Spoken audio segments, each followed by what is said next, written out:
Welcome to Design Diary, the podcast where you get to look inside my board game design notebook as well as what's going on inside my head.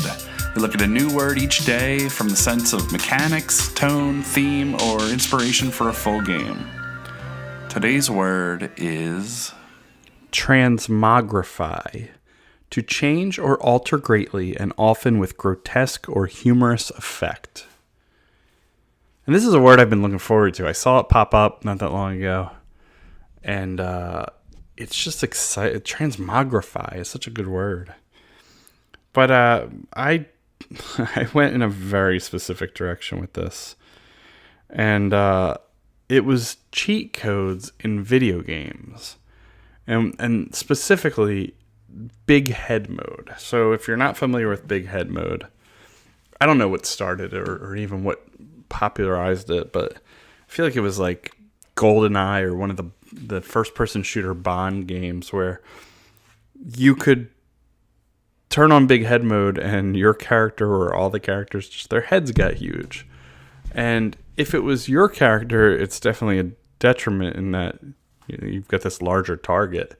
But if it was the other characters, then it makes these bigger targets. But in some games, it just does nothing. Like I feel like I don't know if NBA Jam or anything had it, but it was just for that humorous effect.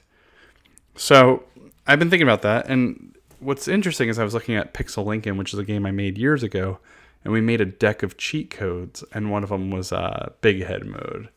And I just saw that today for the first time in a long time, which was really interesting timing. But I said, what can you do to customize yourself in a board game that's purely visual but hilarious? And how can that impact the experience? So I started thinking about like a minis game where if you turn on big head mode in a minis game, it just makes everybody laugh, but that's it. It doesn't actually do anything. And in most minis game, changing the mini doesn't do anything. So that was sort of an application of it. But it's just adjusting one element to the extreme. So I had two ideas with this. For one, I said if each turn you could choose either head, legs, arms, or torso as your big item, what does that mean? And how is that interesting? And I thought of a game where, we've all made like an avatar building game where you make the head, the arms, the torso, and the legs. But what would be interesting is if each round you get to pick one that's your special one. You get to use that one twice or use a level 2 of whatever abilities you can place in those different areas. So everybody chooses which area they're going to bulk up this round, and then they bulk them up and then they gain the bonuses. So part of it could be trying to figure out what your opponents are going to do so you can sort of target them and things like that. But I thought, of course, some sort of initiative or turn order is that we go from the top down and act with the big versions either going once, but first, or they go twice because they're big.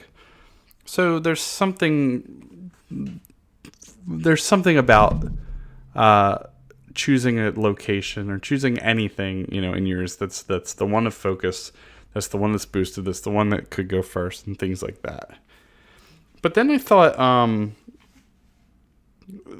there's also ways to offset what your opponents are choosing and ways to block them and ways to kind of read them and things like that.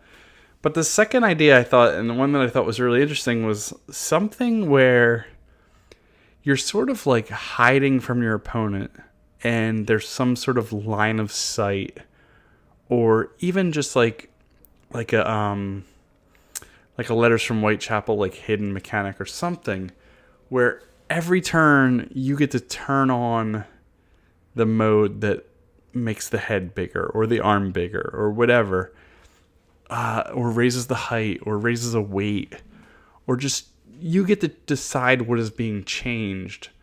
And if it's a big head mode in my head, I have to take this is where it gets weird. I would have to take something and put it on top of it. And what it could do is it could reveal my location. So if I put this little token on top, it stretches my head up. You close your eyes or look away and I put it up. And then if you can see my head, then boom, you've got my location and I've grown bigger, and you've turned on this dumb code that, we've all got these bigger heads now, but it really helped you kind of find me. And then the last was, and this is it's such an abstraction, but it's silly. Is something along the lines of like a dexterity, like Jenga style, like building game where you choose where your opponent has to build. And, I might say the head, and you have to add on to the head and make the head bigger. Or I might say the hand, or I might say the legs, or if it's an animal, I might say the tail, or whatever it is. But you've got this structure that's kind of going up in multiple directions, and I tell you, where to build on it. Now, that's not necessarily big head mode. It's where my mind went. So that's where the episode went. If you have anything about Transmogrify that is not big head mode, please share it, and we'll see what better ideas we can come up with. All right, cool. Thank you for joining me. I'll see you again tomorrow.